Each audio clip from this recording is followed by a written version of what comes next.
Hello and welcome to Muscle for Life. I'm Mike Matthews. Thank you for joining me today for a Q&A where I answer questions that readers and followers ask me. If you want to ask me questions that I can answer for you and that may be chosen for future Q&A episodes, shoot me an email, mike@muscleforlife, just FORlife.com, and let me know what's on your mind. I get a lot of emails, so it may take me 7, 10, maybe even 14 days, or sometimes a little bit longer, to be honest, to get back with you, but you will hear back from me and you will get an answer. And if it's a question that a lot of people are asking or have been asking for some time, or if it's something that just strikes my fancy and it's something that I haven't already beaten to death on the podcast or the blog, then I may also choose it for an episode and answer it publicly. Another way to get questions to me is Instagram at Muscle for Life Fitness. You can DM them to me, although that is harder for me to stay on top of. I do try, but the inbox is a little bit buggy and it just takes more time trying to do it, whether it's on my phone or the Windows app. But there is a good chance you will still get a reply. Email is better. And I also do post, I think it's every few weeks or so, in my feed asking for people to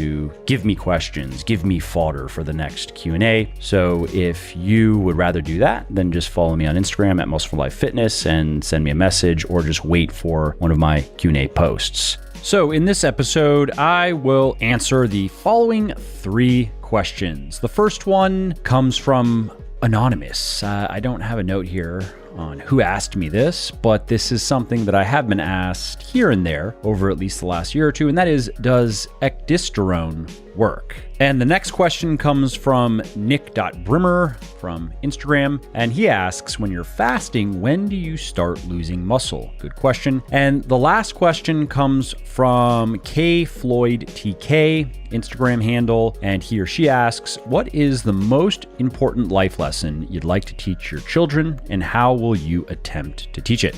Also, if you like what I'm doing here on the podcast and elsewhere, definitely check out my VIP one-on-one coaching service, because my team and I have helped people of all ages and all circumstances lose fat, build muscle, and get into the best shape of their life faster than they ever thought possible. And we can do the same for you. We make getting fitter, leaner, and stronger paint by numbers simple by carefully managing every aspect of your training and your diet for you. Basically, we take out all of the guesswork, so all you have to do is follow the plan and watch your body change day after day, week after week, and month after month. What's more, we've found that people are often missing just 1 or 2 crucial pieces of the puzzle. And I'd bet a shiny shekel it's the same with you. You're probably doing a lot of things right, but dollars to donuts, there's something you're not doing correctly or at all that's giving you the most grief. Maybe it's your calories or your macros. Maybe it's your exercise selection. Maybe it's your food choices. Maybe you're not progressively overloading your muscles, or maybe it's something else. And whatever it is,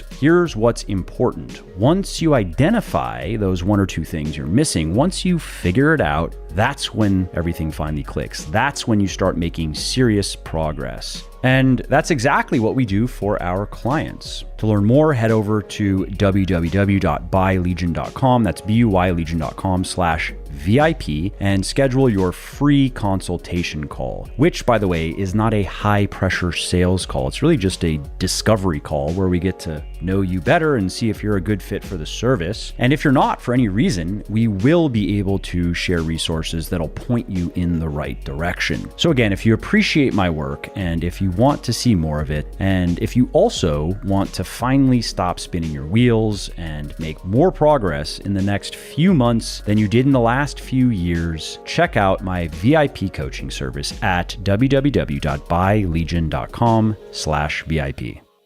Okay, so let's start with the first question. Does Ecdysterone work? And to answer that, we first have to start with, what is it? Well, Ecdysterone is an ecdysteroid or ecdysteroid. I'm not sure how to pronounce that because pronunciations go both ways, but I'll just go with ecdysteroid. And an ecdysteroid is a class of compounds that are structurally similar to androgens, so to hormones that play a role in male traits and reproductive activity, like testosterone, for example, is the androgen that us meatheads are most interested in. Now, unlike testosterone, our body does not produce ecdysterone.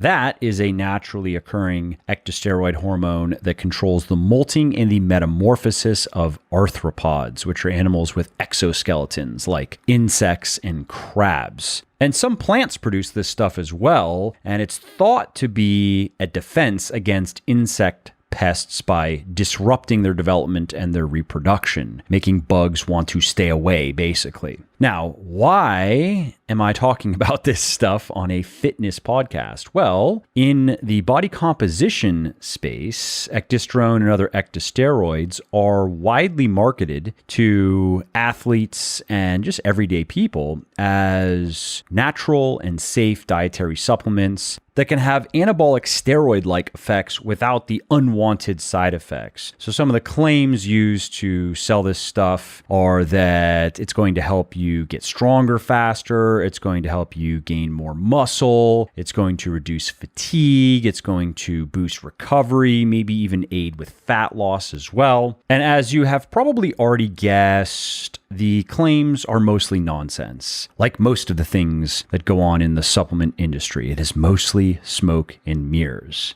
Now, how can I make such a claim? Well, let's get into it. First, ecdysterone has not been extensively studied in humans. There is a study that is often cited to try to sell it that was conducted in 1988. And in that study, scientists wanted to find out what effect ecdysterone had on muscle tissue and fat mass and hormone levels. And so 78 highly trained male and female athletes were the subjects in one of 3 experimental groups, one that supplemented with just protein, one that supplemented with protein and ecdysterone, and then a placebo group. And the people who were taking just the protein showed a slight increase in muscle mass over the 10-day, red flag, 10-day, very short duration. And the placebo group lost a little bit of muscle. And then the protein and ecdysterone group showed a 6 to 7% increase in lean mass with nearly a 10% reduction in body fat mass in 10 days.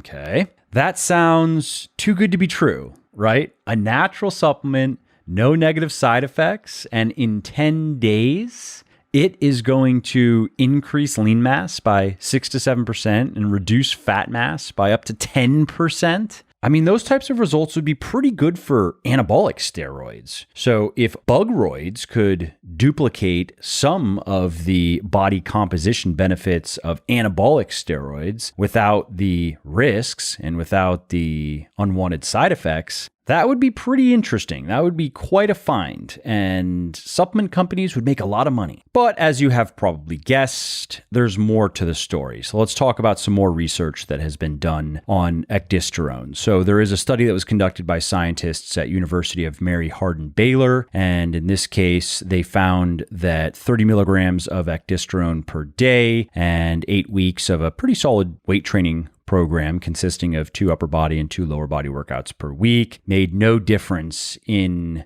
fat-free mass, body fat percentage, bench press 1RM, leg press 1RM, sprint peak power, active testosterone, free testosterone, cortisol levels, and several other biomarkers that they were tracking. Now, on the other hand, there is a recent study that was conducted by scientists at German Sport University Cologne. And in this case, they took 45 dudes who had at least a year of weightlifting experience, and they split them up into a few different groups. You had a placebo group, and these people were taking placebo pills and training. And then you had a low dose group of 200 milligrams of ecdysterone per day plus training, a high dose group of 800 milligrams of ecdysterone per day plus training. And then you had a control group of 200 milligrams of ecdysterone per day and no training. Now, what happened after 10 weeks of training? 3 sessions per week, 6 barbell exercises per session, so 3 whole body resistance training workouts per week. Well, it is interesting. So the people who were taking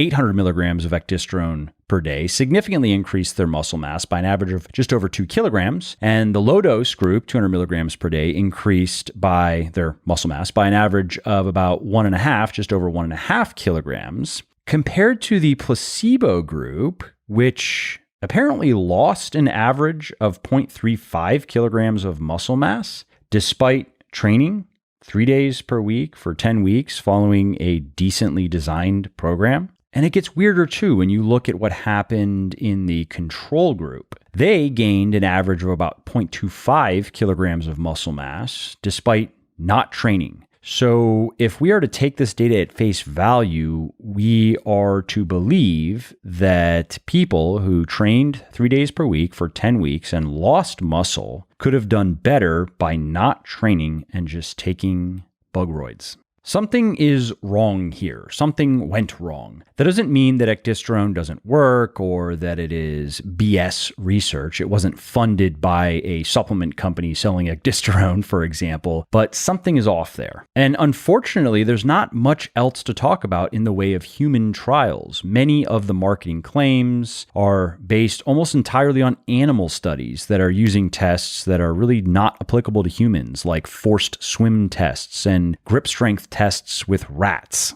So before I could get behind something like ecdysterone, I'd have to see more evidence. I'd have to see more research to support both its efficacy and its safety, because we just don't know. There is some preliminary evidence that it can help with muscle gain and that it doesn't cause liver or kidney toxicity, but that's really it. Okay, let's move on to the next question from Nick Brimmer. When you're fasting, when do you start losing muscle? And this is almost always the first question that I get asked about intermittent fasting or any kind of fasting diet. Am I going to lose muscle? When do I start losing muscle? And before the research that has helped intermittent fasting go mainstream was mainstream, everyone knew that you had to eat food and you had to eat protein at least every 5 to 6 hours, or your body would start breaking down muscle tissue, right? And 2 to 3 hours is probably optimal. 5 to 6 hours is pushing it. Well, fortunately, we now know that is not the case. You can go a lot longer without food and without protein before you start losing muscle. And to understand how this works, let's review why and when the body breaks muscle tissue down. So glucose, or blood sugar, is a great source of energy. Cells love it, organs love it, and the easiest way to provide your body with glucose is to eat carbs. But your body is also able to create glucose out of other substances like amino acids that are found in protein and glycerol that is found in body fat. And the process whereby non-carbohydrate substances are turned into glucose is known as gluconeogenesis. Now, when you're fasting, your body has to rely on its own energy stores, right? Obviously, because it has run out of food energy. And it has two primary sources of glucose to continue powering all of the processes that keep us alive. We have glycogen, which is a form of carbohydrate, and it's stored primarily in the liver and in the muscles. And that can be converted quickly into glucose. And we have body fat. Now, when fat cells are mobilized, they release fatty acids into the blood, and then many of our cells burn those fatty acids for energy, as well as glycerol, which can be converted into glucose. So with the breakdown of body fat, we have fatty acids and glycerol, two different types of fuel. Now, so long as the body can turn to those two energy sources to sustain itself, glycogen in the liver and body fat, it really has no reason to eat up muscle. But as the liver runs out of glycogen, the body does start converting amino acids into glucose. And of course, where does it get those amino acids from? Muscle tissue. Research shows that amino acids obtained from the breakdown of muscle tissue are responsible for about 50% of glucose maintenance at the 16-hour mark of fasting and about 100% at the 28-hour mark. And this is why many IF protocols designed for athletes and bodybuilders and just body composition people don't have you fasting for more than 16 hours, because after that, muscle breakdown starts to ramp up. This is also why well-designed protocols recommend that your last meal before the fast be high in a slow-burning form of protein like casein or egg. The purpose of that is to provide the body with a large infusion of amino acids, so as liver glycogen stores are depleted, the body can turn to those amino acids that are being slowly released into the bloodstream as opposed to its muscle tissue to get the raw materials it needs for gluconeogenesis.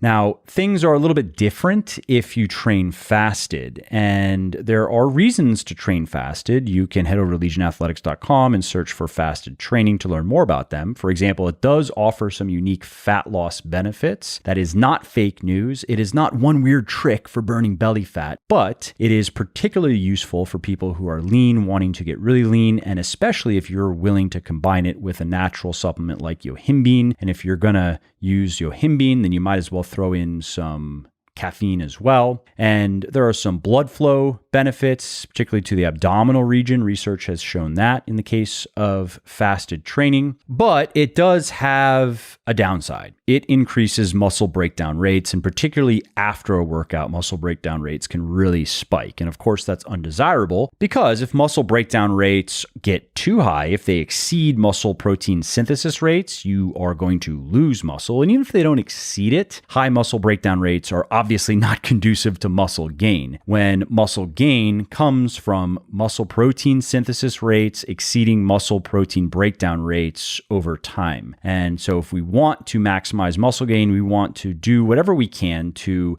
maximize muscle protein synthesis rates and minimize muscle protein breakdown rates. Fortunately, you can overcome this downside to fasted training with a simple supplement called beta-hydroxy beta-methylbutyrate, also known as HMB. And HMB is often sold as a muscle building aid, like creatine. If you just take it, you're going to gain muscle faster. But research shows that those claims are shaky at best and unlikely to be true. But what is well established is that HMB is a very effective anti-catabolic agent, meaning it is very good at preventing muscle breakdown, in lowering muscle breakdown rates. It also has no effect whatsoever on insulin levels, which makes it perfect for fasted training because it's not going to break your fast. No calories, no effect on insulin levels. It's also worth noting that HMB is superior to leucine, which it comes from. Your body actually produces HMB from leucine when it is metabolizing leucine, which, by the way, is an essential amino acid. And HMB,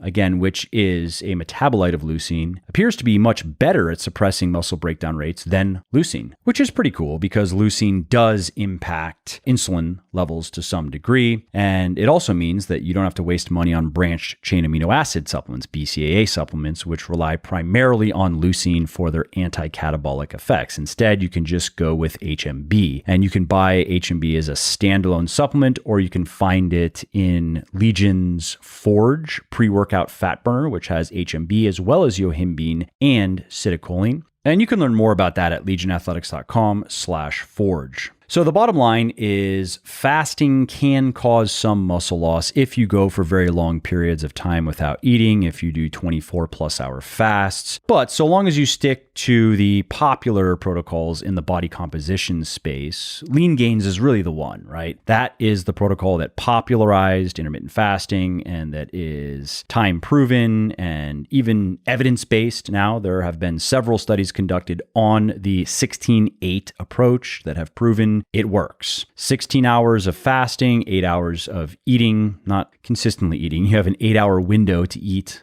your food, and then you have a 16-hour period of no food, no calories. Really what it is skipping breakfast. That's how most people do it. They eat their first meal maybe between 12 and 2 p.m., and then their last meal between 8 and 10 p.m. That's it. And so if you do that, if you follow my advice there, and if you also supplement with HMB, if you're going to be doing fasted training, or Legion's Forge, if you're going to be cutting because the yohimbine will help you lose fat faster, then muscle loss is not going to be an issue.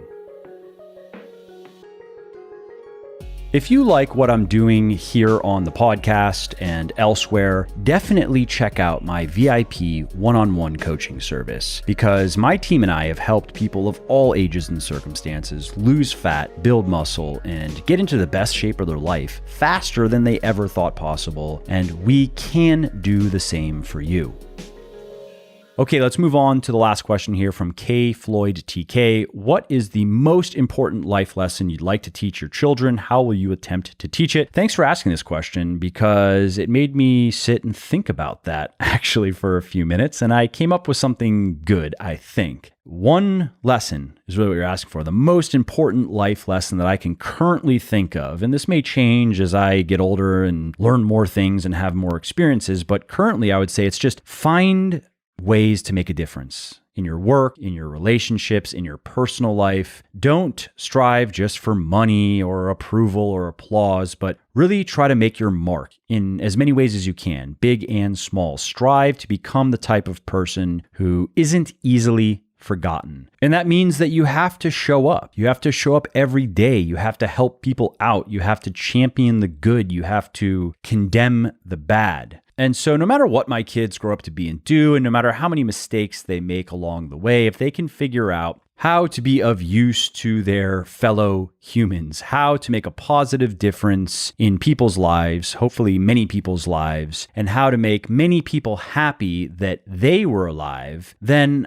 I think I'll have done a pretty good job as a parent. Now, as far as how to teach that, I think it is primarily going to be by setting a good example, by doing that myself and making sure they know that I'm doing that and that I value that, because words are hollow, right? Actions are what resonate. So I need to make sure that I am being the type of person I hope they become. Easier said than done, true, but I am in practice. I am not a hypocrite here. I do have the courage of my convictions, and I do spend most of my time trying to make a difference and trying to make other people happy that I'm here still. And setting an example is working with their fruits and vegetables. They're eating fruits and vegetables every day because they see my wife and I doing it, and that just seems to be the thing to do. So that's cool. And I think if I can just keep making a difference in their lives, keep showing up for them, and again, keep showing up for others and make sure that they see that and understand why that's important, then I would hope that they become naturally inclined toward those values and toward that philosophy. I'm also going to introduce my kids to good ideas that have helped me become a better person, a more productive person, a more honorable person, and I'll introduce them probably through books. It'll probably be better if they hear from somebody other than me, because I remember when I was a teenager and I didn't want to hear too much life advice from my parents. And that's not because they were unworthy of emulation. It was just because I was a shithead teenager, you know. But anyway, I think that is my best answer for now for that question. A bonus lesson, though, is find work that gives you energy, that energizes you, rather than drains you. Whatever it is, if you can do it for an entire day and feel alive and excited to do more of it, that is special. That sets you up for a lot of satisfaction, a lot of success, and a lot of impact. And you'll probably have to try different things to get there. It's probably not going to be the first line of work that you get into. So be patient and work at it and reflect on yourself to help you find it, your personality, your talents, your tendencies. There is something out there that is the thing for you. For me, for example, it's writing. Researching and writing is still my favorite work that I do, and a part of me would like to do nothing but that, because I really do find that the most interesting and fulfilling work that I do. A part of me would love to sell the supplement business, shut down the podcast, stop everything, and just write more books. Now, that would be a strategic blunder, so I won't be doing those things, but that really is how much I enjoy researching and writing. And so I'm very grateful that people continue to buy my books and refer others to my books, and that my books are able to contribute greatly to Legion's success. So there is a lot of strategic value in the time that I put into researching and writing the next book. And I'm always working on the next project. I finish one project and literally the next day I start the next book project. And again, it's nice to be able to do that, because I find that the most fulfilling and the most challenging and the most interesting of all the things that I do And it makes a lot of business sense. It contributes greatly to my ecosystem. Well, that is all I have for you today, friends. Thanks again for joining me today. I hope you liked the episode. And next week, I have more goodies for you. I have a motivational monologue called Think Big, Do Big, Win Big. I have an interview with the co-founder of Renaissance Periodization, Nick Shaw, on some of his secret sauce of success. We talk about winning mostly in business, but also in life. And I agree with a lot of the things that he talks about in the newest book of his, which he's going to be talking about in that episode. And then the next installment of Says You is coming, where I talk about natty expectations, muscle gain in particular, low-fat dieting, and one of my favorite people in all of history, Bill Gates. All right, well, that's it for today's episode. I hope you found it interesting and helpful. And if you did, and you don't mind doing me a favor, could you please leave a quick review for the podcast on iTunes or wherever you are listening from? Because those reviews not only convince people that they should check out the show, they also increase the search visibility and help more people find their way to me and to the podcast and learn how to build their best body ever as well. And of course, if you want to be notified when the next episode goes live, then simply subscribe to the podcast in whatever app you're using to listen, and you will not miss out on any of the new stuff that I have coming. And last, if you didn't like something about the show, then definitely shoot me an email at mike@muscleforlife.com and share your thoughts. Let me know how you think I could do this better. I read every email myself, and I'm always looking for constructive feedback. All right, thanks again for listening to this episode, and I hope to hear from you soon.